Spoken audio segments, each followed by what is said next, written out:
map. But game 2, gamble a bit in the draft, gave the Akali over, said we got the tools to deal with Akali. Akali, well, she got really fed, and Perks managed to carry the game together with Wonder for G2 Esports.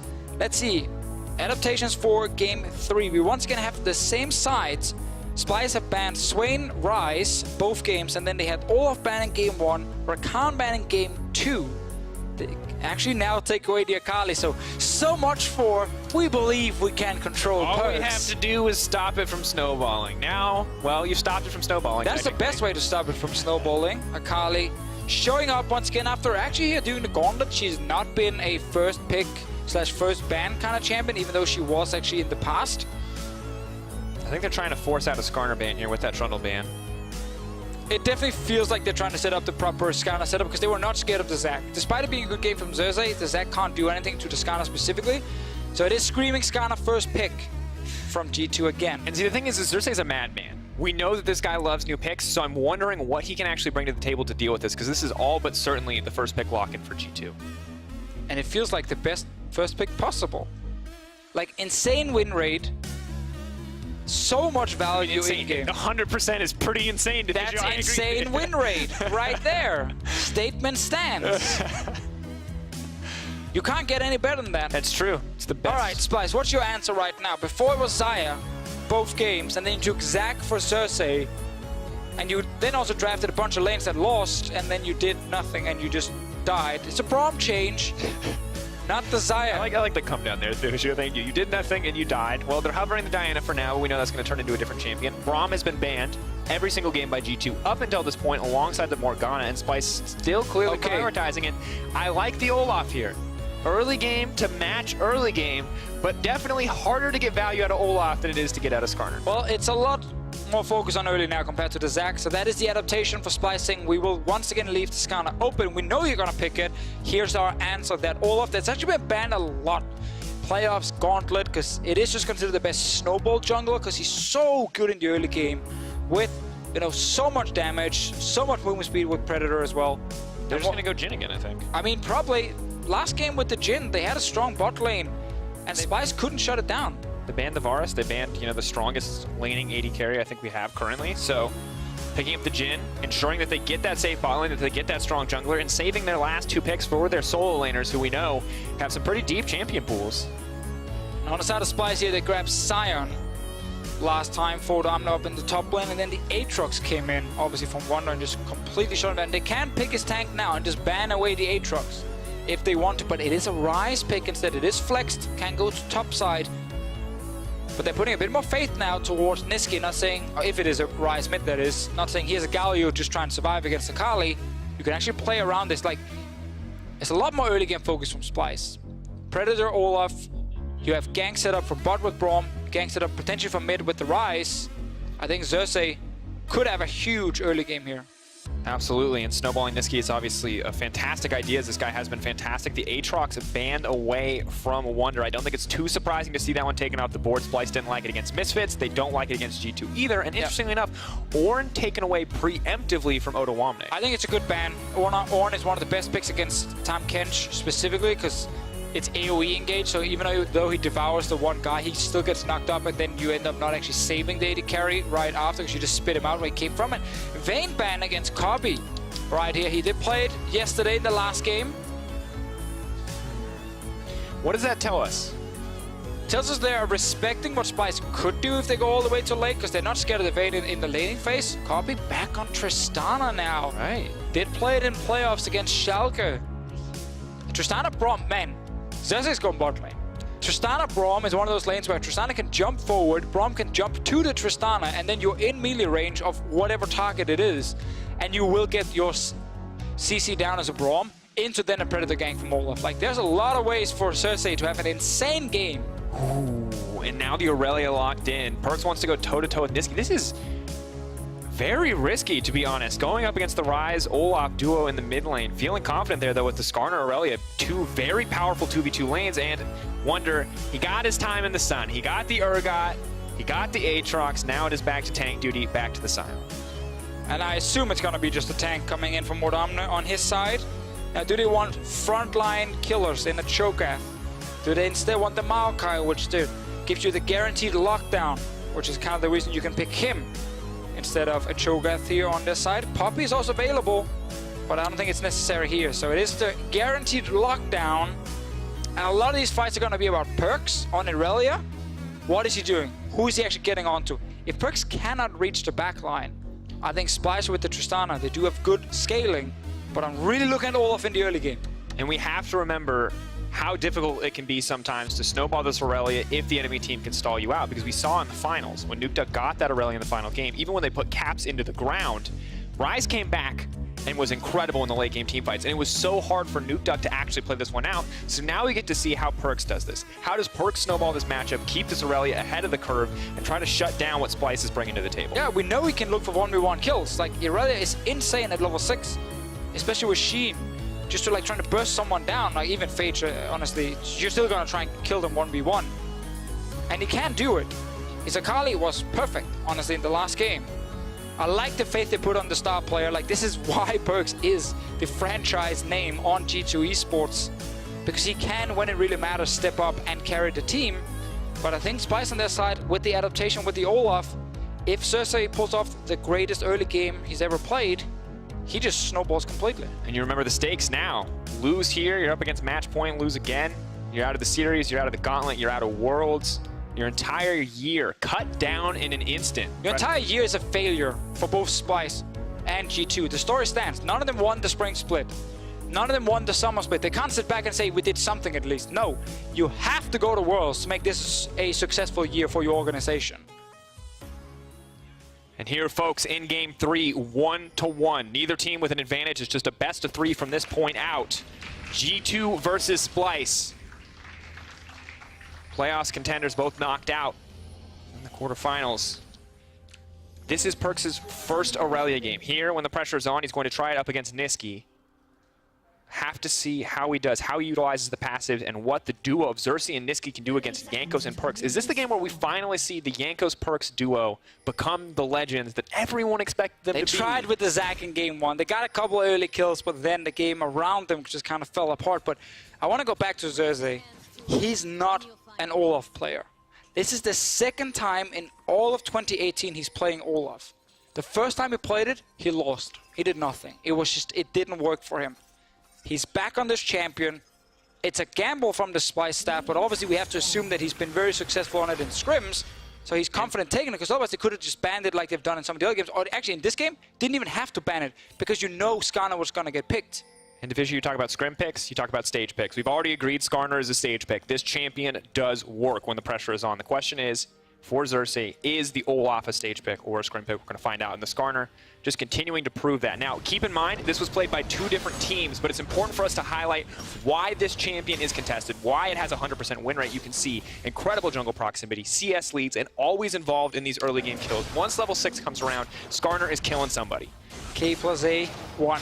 We got him, dude. Hey, he got the one he needed. That's true.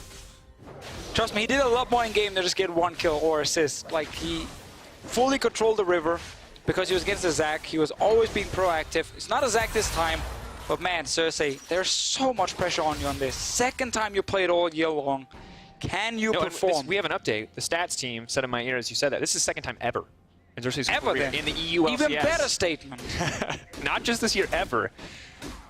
And for now, we judge his mechanics. He's doing a real good job of pushing Q1W. He's farming up nice and quick. And the good news about the Olaf is where every other champion in the series, Zac, has given up these Scuttle Crabs earlier. Olaf is actually a threat in the early game. It's true, but I think a lot of, Olaf focus is going to be around the ganks with Predator. And that's where we can judge, is he actually going to pull it off successfully? Because if you don't do anything, if you just farm, the later you go into the game, the harder it is for Olaf, because while his damage is okay, like, it's nothing special. And you can suddenly actually start surviving his all-in, doing the ult, and then kill him right after. It's an all-in. Night. He wants to reset. He needs a shield. He didn't get it. He didn't get it. Get it. My Aurelia with passive stacks is an insane champion. And Perks just continues to prove it here. Oh man, Splyce, you tried to ban the Akali, you said, fine, Perks, you're not going to play that champ that can snowball. You grab the Rise, you do not actually get rid of anything mid lane from Perks, and then he gets the Aurelia. We said there's solo kill potential. After level 6, This is level 2. He's all in. I think he might have got just to level 3, and then he goes in. At 4 stacks when he goes in, Deficio. Yeah, gets to level 3, jumps in. Conqueror. He times the whole thing also with getting that minion for level 3 to then all in onto Nisqy. Nisqy can't do anything back because he didn't get to flash any of the damage, and that's not the start you're looking for. Definitely not. We can see what happens in the previous game when you give Perkz the start that he's looking for. 604, 607 damage per minute, a 30 CS lead in lane. Perkz is a monster if you give him that advantage. And while he can't tower dive Nisqy quite yet, this is a sizable lead for him early on. And we had a story going into playoffs, which was the Nisqy playoff buff, where he started playing much better in the big series, and he actually became the star player on Splyce. Not the case yesterday. Him versus Senkux was actually very even, based on what we saw in the game. And it was all about Kobe being the big carry. This series so far as well, not been about Nisqy at all for Splyce. And now he's down 1-0 already in his lane. All the focus is once again on your AD carry, but also on the jungler. And so far, Xerxes, he's done his clear. He's gotten Predator now with his boots. Same thing for Jankos. First gank from the Olaf needs to be successful. Absolutely has to be. Olaf, unlike Skarner, does not have the luxury of this bit of CC in the late game of forcing out those QSS buys. If it snowballs, insane champion. But if it can't, pretty lackluster in the fights to come. He's around mid lane right now. Maybe to check if Perkz will all in again.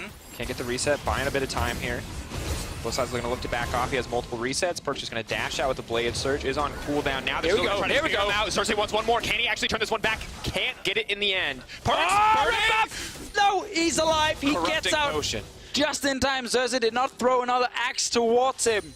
Jankos and Perkz managed to stay alive, but I guess first gank from Xerxes, we will call it successful, seeing as he actually saved his mid laner and forced Perkz back and almost killed him. Didn't fully get what he needed, but he will instantly go for the Ocean Drake. Pretty important, especially for Nisqy in the mid lane, who hasn't even had a chance to back yet for the tier or the Catalyst if he wants it in the early laning phase. Having this free 7 minutes is actually just incredible in the games to come, and they're not even going to contest it as Skarner is on the top side, and they are with an incredibly low mid laner as Perkz finally does get to back here. Just buying bits and pieces, not able to finish any major items quite yet. So Splyce firing back with an objective of their own. They may still be down 300 gold, but the Ocean Drake, a very happy prize to have at this point in the game. The best you got out of the situation right there, seeing as you didn't pick up the kill. Just want to go back and actually see with Xerxes. And Deficio, it's actually important to highlight as you look at that, the CS difference in the mid lane is still very Nisqy favored. 30 now to 41 as Perkz is able to catch a wave here. So Nisqy, despite, yes, very much losing out on kill pressure, is managing to keep up at least a little bit in gold. Really only that kill keeping them apart at this stage of the game. Oh, and almost unlucky here for Xerxes. Obviously, when you pick up the axe, there's a small delay before you can throw it again, but he was in tower range, so he didn't want to stay in there risking dying, and that's why he didn't get to throw a last axe, because he had to walk back out of turret. Perkz got far enough away from him, and then the red buff didn't get to do the job, and Perkz managed to stay alive. Still, though, didn't use flash on the side of Nisqy or Xerxes. That is huge. If they want to go mid again, they can. There's no flash on Perk's side. But I'm also still going to look at the bot lane. I really think with Braum Tristana, you can jump with it pretty easily if Olaf is there and just run him down if he's pushing. For now, though, G2 are trying to mount as much pressure in the lane as possible. Boots 2 coming in from Kabe, the Reckless special, really, to buy those early on. Does pull him out here. Instead of an extra dagger, though, he does go for the long sword, heralding an early arrival of the Storm Razor if he can afford to get it. Of course, in the mid lane, level 6 now arriving for Perkz. Bit of a rough spot for Rise to be in. His level 6 basically useless in this 1v1, but Perkz, of course, a little bit terrifying with that Vanguard's edge if he wants to go. And this is the point where you expected Deficio, Perkz, to actually have kill pressure in the matchup.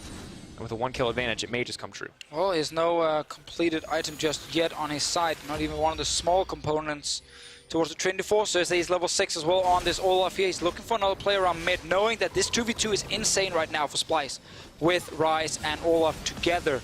Jankos not level 6 on his side, didn't even get to kill the Grump right there. In terms of experience, I think he's sticking around close. to sign it away. Yeah, he wants it. If he gets level 6 with the Smite here, it could turn. Yeah, if he'd gotten the Grump, he would have gotten level 6 for himself, but he was denied, and Perkz decided not to go in and try and fight them. He's actually out of mana as well on the Aurelia, so Splyce able to steal away a blue buff. G2 not able to contest, and much better early game from Splyce, despite the solo kill compared to last one. Yeah, you see that solo kill and you start to get worried, but Splyce have stopped the bleeding. They've taken the small advantages they can get with the AXP advantage that Xerxes has built up for himself in the jungle, though. Wadid getting a little bit cheeky here. A few more stacks to leap out to safety. Jankos with the Predator still running forward, but they're not going to find an opportunity. Splyce not looking to overcommit anywhere. Jankos got his level 6 right now. Flash is available. He's constantly focusing around perks. All series long, he just wants to get his mid laner ahead. Top lane is not going to be the exciting one this time around. Wonder will just be a tank and nothing else. Has a bit of a push pressure for now, at least on the side of Ottawamne, as the Catalyst has not been completed for Sion. Darksteel just to give him a little bit more sustain in lane. On the side of Wonder, not ideal setup for the Sion. The Maokai just kind of heals so much in that early laning phase, but both tanks going to look to contribute in the team fights to come as Jankos sets his eyes on the Scuttle Crab and a little bit more topside control. And I'm glad that we looked at the jungle matchup coming into this series. Like, you had Jankos, who's honestly been very inconsistent, all split long, and you have Xerxes, who's always solid, but he wasn't the big star jungler we saw in spring. And we're kind of hoping to see both players play at their peak, and I think in this series, both of them have actually done really well against each other. Xerxes, despite losing the last one, did everything he could on the Zac, and Jankos managed to snowball the game with the Skarner. Now, this game he's trying again, but he's around mid. And same thing for Kissing and, of course, Xerxes on the Olaf. Hjarn getting aggressive, not going to find the snare there with the Deadly Flourish, and Perk's now backing. This is an important point. He's going to refill that mana. He's going to pick up that Sheen, so a lot of potential burst damage to come through if he can get the resets in the mid lane. Yeah, and there's no armor on the side of Niski whatsoever, so the all-in is really there. Stack up the passive, and then see if you can connect a stun, or you can throw out the ulti as Irelia while you dash in, it gets the reset for yourself, and then even if he flashes away, you can follow up with another dash. So there's a lot of ways for Perks now to try and set up a kill. Problem is, if anyone is around, they can just suddenly make it a 2v1, and now we get Ninja Tapping for Niski. Spotted in the bush. Rom going to block what he can. G2 just taking these small advantages in trades, but Hjarn burned through mana pretty quickly. And Kabi has no damage, like it is like 50 damage per hit or something. You can see G2 though, they're getting aggressive. They're hoping to catch Kissing sleeping. Of course, Breakable not available quite yet, so if they do try to go in on Wadid right here, Jankos will punish. Jankos will punish. There it is! Goes right in, does not manage to land the snare, and the rocket jump out though. Kabe using the mobility very nicely. Perks on the way down though. They could look to extend this with a dive. Xerxes, if he commits here with the Predator, will be face to face with Perks, and he's not going to go for it. G2 just backing off, but they do force out 3 summoner spells on the side of Splyce in exchange for only 1 from Jankos. Yeah, Yana right there misses snare, doing the ulti of Jankos to try and keep Kabi in place a little longer, but the moment Kabi could jump out, he did, and was never really at risk of dying after using both his summoners. So I said they'd come down bot side as you highlighted. I think he used the Predator to get there in time, so it is on cooldown for now. But G2 once again trying to be a bit proactive around the bottom lane.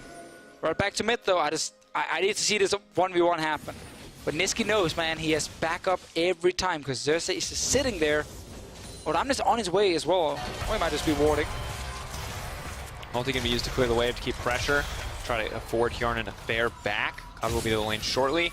We're not going to see the 1v1 quite yet, and interesting play so far from Xerxes. He's been very, very defensive with how he's been playing the early game. He's been the counter-ganking Olaf, which is not the standard we used to see. Right now on the bottom side, as you guys saw there with Jan ulting, he did get a very late recall, so Splyce have bot side control, can use that to roam mid lane with Kissing again, and that should stop Perks from doing anything. So Niski should be fine for now, after this push coming in. Drake also is alive, so Splyce can get a second Drake, and actually just should, because you get to push bot side into move to Drake. But he needs to be careful. Perk's not going to go in though, he knows Olaf. Pretty terrifying at this stage of the game. If you try to go for that 1v1, unconcerned with the Aurelia CC, which is so much of how she wins out in these 1v1 exchanges. Now backing off though, Jankos can play to the top side and the Rift Herald if he wants. Wonder's just sitting and waiting, but there is vision. Oh, it actually just now disappears. They're not going to go for it, but it would have been perfect timing if they tried. They're still around mid. Look at this, Kissing and Xerxes together. They didn't go for Drake. They've got a bit of deep vision. Especially the control ward down near the red buff is a classic. Always do this in solo queue, by the way. No one checks this brush, ever, in a million years. And I think we've said this on broadcast for at least a couple of years, that this ward is great, and no one will ever check it. So just put that ward. If you die because they have vision there, and then you go to check it, though, they sometimes wait in that bush to kill you because they know that you know now. So it's really a mental game, and just be careful around that bush. Very fair. Now let's see, on the bottom side, Xerxes and Niski on the way, but I like the play from G2. They instantly step away, and they still have the Time Kench Devour on their side. This bot lane turret now will go down. They're trying mid instead. Now just going to pressure there, looking to trade 1-for-1. Okay with this exchange, knowing that they may not win out on that fight. Rift Herald used as well means they might go for 2, and if Ryze is the only man left to defend this tower, he might just get deleted immediately. Waiting for the ulti from Perkz. He can throw it out in an instant. Nisqy will have to flash on reaction or risk being taken down. 2 more members on the way. G2 will just take the first turret of the game in the mid lane. Ooh, and Splyce don't even get the bot side one. They will. They got it. They'll get Drake as well. I think Splyce here is actually correct what they're doing. Investing everything on bot side into then also get the Drake. G2 will use the big objective on getting a turret that they would actually have gotten anyway with the play they just set up. So in the end, with 4 members there, G2 would have killed the turret, but also ended up using the Rift Herald. Works out in the end, not exactly what they wanted from the Herald. Gold, just about dead even. Very different story. It was a safe play, right? Because what if Splyce move up to try and defend and you don't get the turret then? You look like a fool. As we see Wonder all back to lane. But Deficio, this is very much feeling a lot more like the first game, where you do see some early exchanges here, you see some back and forth, but it is a much slower game, a much more controlled game, much less about individual outplays outside of that single instance where Perkz does kill Nisqy in the early game. It is true. I expected more from the Olaf, in the sense that I thought he was gonna just be perma-ganking lanes, but Cersei is always favored farming before anything else on his side, and as you highlighted before, he's been reactive. He's just been there to defend his mid laner most of the time. They lost his mid lane turret, however, so the Irelia, if she gets the push, can roam and be a threat, but we're kind of waiting for that big fight to break out, and it's very interesting because we've had so many games in playoffs that have been so fast. Like, I feel like every game we had in Madrid was just like non-stop action in the early game. Junglers going crazy, mid laners trying to kill everyone. And this series now, here in game 3, just like game 1, is 2 teams who are trying to react a little bit more. It's not the same as the last game where we had effectively G2 winning all 3 lanes and just running over Splyce. Not whatsoever. And very different series, very different teams playing. Wonder, though, maybe the guy who looks to go for these more he's Padid. Tom catches on the backside. Kabi gonna have to be smart about how he uses that rocket jump. Can input buffer to block one piece of CC. But G2 fishing, and they're not going to catch anything. Overreaching for sure here. If you're not committing to a tower dive when you go 5-man top, then you're not going to get anything other than a flash from Kasing, and that's it. Meanwhile, mid, Nisqy gets to push bot side, a big wave crashing in. The Wonder is going to lose. Huge investment top lane from G2 without any setup in the first place. We saw it in game 1. We might start to see it here as well. When it's a slower game, Splyce are the superior team. They play much more patiently. And execution is just a little bit better in these extended plays. Predator's top right now. Ryze coming in. Trying to get Wadid. Tom Kench can't save himself. The flash will save him for now, though. Kabi's starting to stack a bit more damage. He's going to get locked down by Nisqy. Wadid now running for his life. Looks like they are going to be able to get him the reset on the jump. Kabi looking to bring one more back. The reload so poorly timed for Hjarnan. He can't control it. Double dropping for Nisqy. Yeah, and this all happens because G2 completely overcommit before when they try and make a play topside. Splyce get full push in the mid lane, so when G2 return to try and kill that wave, no one can protect the top side, and Splyce to say, fine, we now know you're alone with your dual lane, we're just gonna go kill you. Push your lanes first, then go for these big aggressive plays here in the early game. Otherwise, this ends up happening. And Splyce, great reaction on their side. Love the call with the Ryze ulti. That's another turret dropping now, and Kabi's gonna get the gold. And now we have to see if Perkz still has kill pressure on Nisqy, who can actually rain out Supreme in this 1-3-1 if we get to that stage. G2 are gonna grab a tower of their own, but it's a trade. Paired with the kills on the top side, Splyce now comfortably at that 1.5k mark and may just look to break the mid lane as well. Perkz has opted for the Ignite. He doesn't have the TP. He can't come. He can't participate in this exchange. Jankos, though, if you can find an engage. If the Predator can find him Nisqy, maybe they can get a play here. I hear Sion ult. He's coming. He's going mid lane, baby. Oh, there goes. Trying to get Nisqy back. 1 stack, 2 stack, 3 on the Tom Kench. They're going to hold him down. They want to give the kill to Perkz. Is going to get the shutdown, though. Key for G2 to come back in this game. It's actually fun to see the trades happening right here. Whenever a team is pushing a lane and they haven't gotten any control elsewhere on the map, they end up getting punished for it. Splyce here, if you look at the minimap, this is the replay from before. The setup is so strange from G2 because they're just all inning on trying to get Kasing down, but they have nothing else going on the map. So Nisqy gets to push mid. Bot side was already pushed in, and now we get that play where Splyce is saying, okay, fine, your dual lane is walking down river without any mid control, so they're overextended, we're gonna kill them. Nice play as well from Cersei, just charging them down. We wanted to see more from Cersei's Olaf. Only played the 2 games before and did not look good. One game. One game before, ever. Sorry, this is the second game. Did not look good. Now 0-0-2 is making an impact, exactly what you want from this champion. And before the point where Olaf starts to fall off, if they can keep snowballing this lead, he will continue to be a threat. And even better, as these towers are starting to fall, Kabe, despite being 0-0-2, is just getting more and more gold. 28 CS lead, 1.5 items completed. Once he hits that 3-item point, we saw yesterday what Kabe will do in a late game team fight if he gets to play the game. That's the kind of thing with Tristana. You definitely do not pick her to win lane. That's for sure. Jin, on the other hand, with Tahm Kench can be a tough lane to play against, but the fact that they are up in CS, they have now completed those 2 items you mentioned, is huge for Splyce and especially Kabe. Such a different game compared to the last one where Perkz at this point, together with Wonder, were like 100 CS up, 5k gold, and they were just killing everything. Not happening this time around, and as we saw before here, G2 will try and reach a little bit. Let's see what happens. Get the knockup. They spot him in the bush, though. Wonder now could be in trouble. Reset Perkz waiting on the ultimate. He can hit multiple members, but it looks like they're just going to sacrifice Wonder here. Unstoppable now, and he's running for his life, but he just explodes. Reset there for Kabe. He's now leaping in. Hjarnan is in trouble. Pulling back, you can see so much pressure on the Splyce lineup. No, where are they going to go? Pulling back. Splyce just keep the ball rolling. Kabe takes down Wadidi's reaping. He's resetting, but it's not enough to take out Hjarnan on the bottom of your screen. Perkz, though, in the eyes of Splyce. A lot of things that Aurelia can do, but the point and click from Ryze and Maokai means it's going to be hard for her to outplay, and Perkz is just going to back away. But a beautiful play by Splyce in the end. 3k lead in their favor. Yeah, once again, reacting very well to the move from G2. It was Wonder hiding in the brush right there, tried to set up the fight for his team, but all of Splyce, they were around, ready to take the engage. And you saw almost instantly all of G2 started running. Let's see the setup once again. So they're hiding in here. Splyce, 5 members on bot side, so it's 5 versus 5 team fight at this point. And they know, okay, something's happening, and Wonder is not able to actually land his Q onto anyone important. And now he just ends up being all alone, stuck in the point. I think the ulti from Odamne as well was just part of stopping G2 from getting in to help him. And this Ryze ult is great. Top side though. Perkz on for Odamne is going to have to back off. There's a lot of damage here, but he's going to tank the tower once again. His Corrupting Potion does a bit more damage. Keeps the tower aggroed on him. You look at the damage in the last fight. Fishu, I have to give credit to whoever threw down that Scrying Orb. Spotting Wonder with what could have been a 3-man knockup. You saw Kabe last second sidestep there.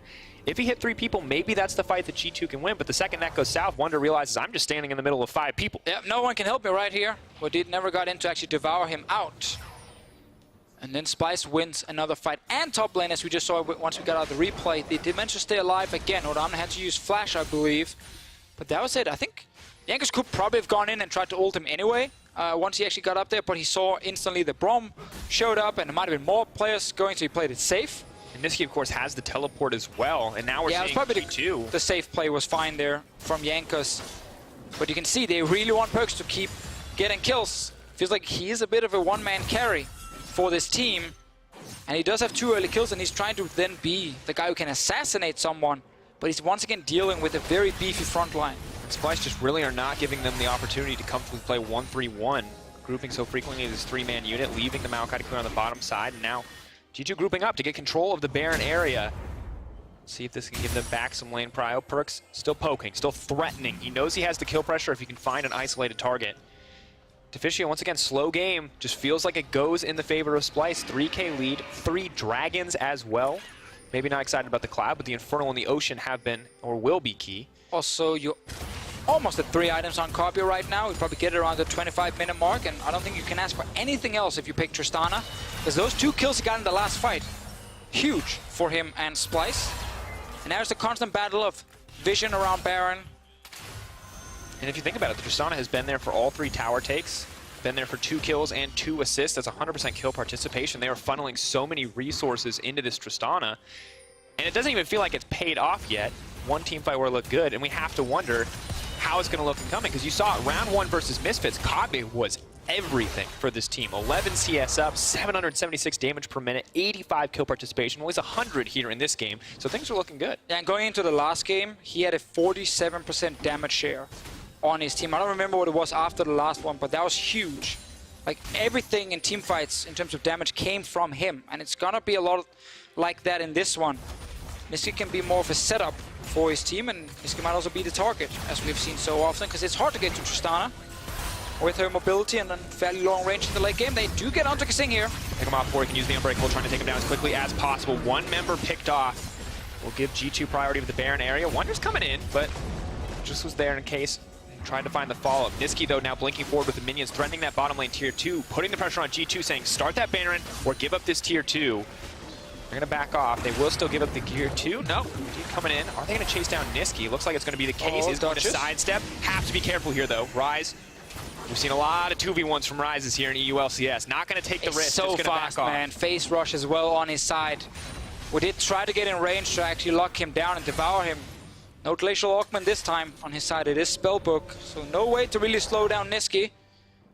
And in the end, while you do give up a kill, Splyce didn't lose anything else. Luckily, though, it's again Perkz getting it on his side. Problem for Yanan here on Jhin is it's really hard to deal with big tanks until you start getting those insane 80 numbers and you get like Last Whisper completed, and then yeah, sure, you can eventually get them down, but because you gotta reload, it's so annoying when you're dealing with big frontliners. And that's a really rough spot for him to be in right now. On the other side, Kobby's actually felt like he's so far ahead that he can go QSS in this game. So even if he gets ulted by Skana, which could have been the way to stop him from dealing damage, he has a way out without falling behind in pure DPS because he has the 2 kills on Tristana here. Still, I feel like with G2, there is a way. Like a pick from Jankos into a Baron start, and I can definitely still see G2 Esports pick up this and then even out the gold, probably even get ahead. They just cannot make a mistake in a team fight because then Splyce, they have the scaling. And also they're just at a point where opportunities are going to come less frequently because the QSS has now been completed from the side of Kobby. That's going to deny Jankos the pick potential. It's going to deny Perkz a lot of the pick potential. Maybe if both CCs are used together, they can pick up Kobby, but you're also talking about Tristana. The input buffer is there. While Wonder's going to do what he can to contest the bottom wave, you know that that Rise is strong enough to bully him off. And G2, they wanted to be the 1-3-1 team with this Aurelia, and it's just not quite coming together. Oh no, they have to team fight in this game. There's no way they can win through pure split push here. Luckily, Aurelia is one of the better team fighting assassins, if we can call it that, or bruisers. Especially if you manage to land ulti on the back line. Could be huge for G2 Esports. Niski, however, he's back to split pushing. Wonder cannot stop him. Like, there's nothing he can do as Sign against him. It's only if you send 2 members down to try and kill him, which is an option for G2. Then you might give up the Baron. And officially, I feel like so much of this series has been about the draft. Both teams changing a lot in each and every one of the games. G2 banning the Braum away for so long, now giving it over. You know, opting, interestingly enough, to ban out the Trundle. I have to wonder if that ban was better spent elsewhere, as, you know, this thing just continues to be obnoxious and it disrupts so much of what Aurelia wants to do, so much of what Jhin wants to do. Hasn't taken them out of the game yet, as Perkz will take that side lane tower, and the rest of G2 just going to do what they can to hold on to this mid lane tier 2. Personally, I'd give it up, and it looks like that's going to be the choice to make as well. What they have to do, the only member with gold, he's sitting top lane right now, so you don't really have any way of defending. It's really the Perkz show from G2 Esports, and honestly, if this team is going to make it to Worlds after such a rough second half of the split, after getting 3-0'd by Misfits in the quarterfinal, it really is just Perkz who needs to carry the team there. He's been trying, did it on Akali. The second Cloud Drake getting picked up right now. Oh, they're not going to keep the pursuit up. I was going to say will be huge for them chasing down Perkz, but is not going to matter in the end. But 4 Drakes for Splyce means not only do they have late game team fights looking good with the Tristana, with the Braum, they also have late game Elder Dragon looking like a win condition too, and G2 just continuing to have the odds stacked against them here in this game 3. We did get the upgraded Last Whisper now for Yanan, so there's a bit of damage coming from him towards the tanks. Obviously would love to get an IH as well fairly soon, but it's far away from him on this Jhin here, and it's kind of the thing about Jhin for me is I feel like he can be such a good pick if you don't rely on him as like one of your main damage dealers, especially like once we hit, if you haven't snowballed lane. But he's a strong laner, he's great utility, and he can get out of hand because he stacks so much AD on his side. But at this point in the game, when you are against a crit AD carry on the other side, you just feel really underwhelming as a Jhin because you didn't snowball laning phase hard enough, and you don't have your full late game build either. The Perkz wants to take us a little bit further. Ulti now being used by the Jhin. They want to buy a little bit more time. Perkz is determined to go in. Kobby, is he going to get taken out? Yes, the shutdown, that is key. Perkz now trying to make it out of safety. Wadid is there. G2, you said they needed the pick to Vigio. Is this going to be enough for them to take the Baron? Perkz so low. Odoamne trying to turn it. Is the ulti going to be enough? It's not going to connect onto anybody. Oh man, that was such a big play for G2 because Perkz also stayed alive right after. Looked like he was going to die, but we did manage to flash devour him. He's actually sneaking in behind them. This might be enough. He wants to turn one more time. What's it going to be? Jankos just used the ulti. Braum trying to block as much as he can, but throwing through the middle of the team is Perkz trying to reset on the dash, just getting everything that he wants. Won't get the reset on Kasing, but this might be enough for G2 to turn. Niski now leaping out to safety. Baron? G2 have priority over Baron officially. I think they might just go for it. Yeah, Niski's low, no flash on his side. Xerxes, no ulti either. G2 instead, they don't want to risk it. Looks like just a full reset after picking up the kills. Copy just respawned now and has to run from base. But because 3 members were still alive, they did not want to go for Baron here. They're delaying it a bit. Officially, I think you could have tried, but that's kind of thing. It's all or nothing right now. Everything is on the line. But you cannot afford to lose here. you can't rely on that happening again. That took every single resource committed to kill Kabe. And you know that if the Braum was in position to block a little bit more of that damage, it would not have come through, or Perkz would have died in the exchange. It's going to take another miraculous play like that if G2 want to get control over this Baron pit. They have the vision for now. That's what they earned themselves, but that's it. I mean, they're clearly saying we can do this again. Yanan actually picked up the kills. We just said, you know, we needed something from the Jhin. He managed to just get the last shot down. Let's see the whole setup. It's all looking at Perkz. Like, he's the guy who gets the ulti off here, starts the fight. Baits the jump. In a while. Baits the replay as well a little bit. There we go. We get it now. All in coming in. Yanan with the ulti, and that damage he gets onto Kabe right here at the end is huge with the last shot. So great play from Yanan to get it with Perkz. And now I thought he was gonna die. And okay, it's a 1-for-1, but with these flashes it gets him with the Devour. They all get out, and because of the red buff as well, Perkz managed to get a bunch of HP back. Sneaks in behind the team and sets up another play with G2. G2, this is a good setup. Once the team fight, once the front to back is broken for Splyce, they just look so good in these exchanges. You can see live on your screen, blows being traded back and forth as both teams fight for priority in the mid lane, fight for vision in that pit. It's now Splyce's turn to play, to set up that vision. G2 aren't going to try to set up any kind of pick, any kind of death brush, because they see their lanes pushing out and they need to re-get control. But we could see that kind of fight again. Honestly, the one thing that stood out was that Kabe, no one could peel properly from him. It was just a Braum, so he even got hit by the long-range ultis from Jhin. That normally shouldn't happen with the front line in front of you, but Splyce will eventually split up at least a little bit, and Perkz can fire another ulti and then try and jump towards him. It's just the Jhin ults that shouldn't be hitting the AD carry if you have your tanks in front of you. But Yanan, man, he snuck it in there and managed to shoot him in the face. That is exactly what happened. Splyce, though, just going to start at the Baron.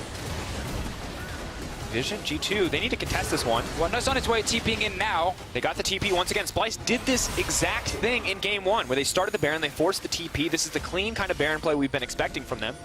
But have they opened themselves up to getting picked off here in the jungle by G2? Perkz ready to start.